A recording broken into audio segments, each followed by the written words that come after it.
things off because we do like a good party and we like a cocktail. We like a cocktail. So we're going to kick off with a cocktail with Devin and Amy. So welcome. What are you guys mixing up tonight? Good evening. There's nothing like self-care like cocktails. I always say. Tonight we're making a Bruto Buck. And I chose this drink because it's relatively low in alcohol. The ginger beer is good for digestion. There is a lot of vitamin C, which is good for you and prevents scurvy, if that happens to be an issue. And the Bruto itself is like a Amaro, a Campari, so it has a lot of herbs and botanicals. Actually, let me go get the ice and you tell the story about the Buck. So a Buck is any drink that's got ginger ale or ginger beer in it and a citrus. Probably the original, most well-known Buck is the Dark and Stormy, which is Gosling's rum. And it was actually started to introduce the ginger beer that Gosling's made. It was developed by the British Navy just after World War II in Bermuda, or Bahamas, I don't remember, one of those two. I have all the notes here. It starts with a B and it was in the Caribbean somewhere. Another famous Buck is the Moscow Mule. And that was developed with Smirnoff vodka in an alcohol-fueled evening in Los Angeles. Where these guys were trying to figure out how to get rid of a bunch of Smirnoff vodka that nobody wanted to drink because they thought it was a communist thing. And it became one of the most famous drinks of all time and one of the most drunk drinks of all time.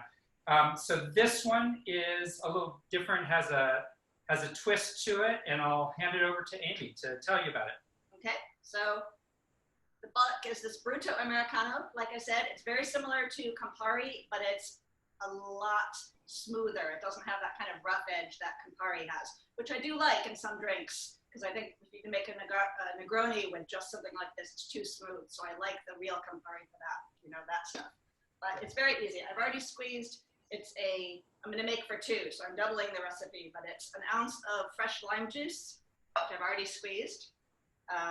It says an ounce of simple syrup, which I pre-made before, which is just, a cup of sugar, a cup of water, boil it, let it cool down.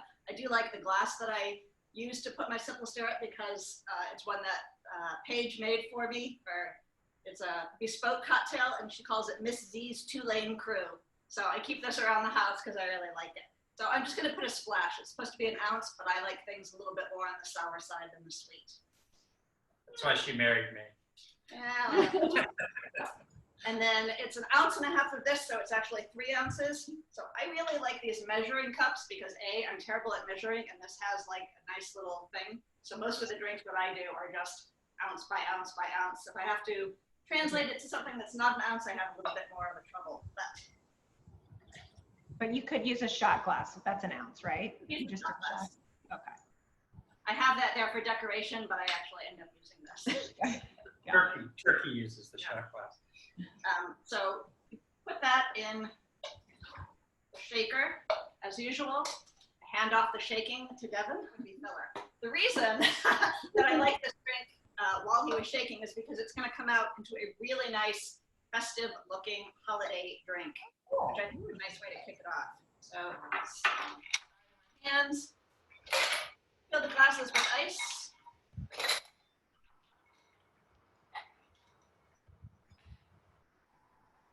Should have my little mixer thing, or my strainer, which I forgot, but you pour it in equal amounts using the Fever Tree ginger beer. So it's ginger beer, it's not ginger ale. The beer is much more intense. And I pretty much put a dollop in there, put a dollop in there. I'm going to use the whole thing. It's probably a little bit more than the 2 ounces the recipe calls for, but close enough. Sounds so good. I've done my lime slices. Yeah. Scurvy again. How pretty. Cheers. Cheers. I will definitely make that. We have all those fixings Really at home. How do you get the ginger beer? Is that harder to find than ginger ale? Penguin Mall. Oh, okay, great. That's relatively easy. And what's nice too is the Bruto. I used to only be able to get it from, EC Proof, some of the specialties. This was in Penguin. the other week. Right. But you could substitute, like, I don't have that, but I do have Campari and Aperol in my bar. I could substitute those. I get for the same idea. It's all the same family. You might just have to adjust the, you know, the amounts to your own. You know, if you use Campari, you might want to use a little bit more of the simple sugar. Okay. To kind of cut the bitterness down. What if you're lazy and you don't make it with simple sugar? What's a substitute for simple sugar? Like, is there anything pre-made? I'm sorry, honey?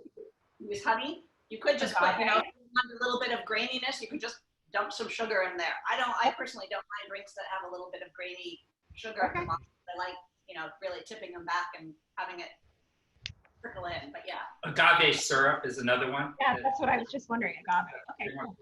But Why are you so lazy? It's not that hard to boil water and add sugar. I am very, very lazy. I have made That would be my go-to, but Devin would kill me if I used, you know, processed things. so, you know, it's easy. You have to make simple syrup. It's basically 50%, 50%, and you just use warm water. So, you know, you have a You don't tea. even have to boil it. Yeah, you have a tea don't even have to boil it. caddy or something. It disappears pretty quickly. Well, here's the thing. I have a hot water tap. Then I could do it. You could actually do it. This is a Put it in, roll it around. It's all good. All right. And on that note of Allison being so lazy that she can't even boil water, we're going to say thanks so much. Bye. Bye. That's delicious. Thank you. Good night.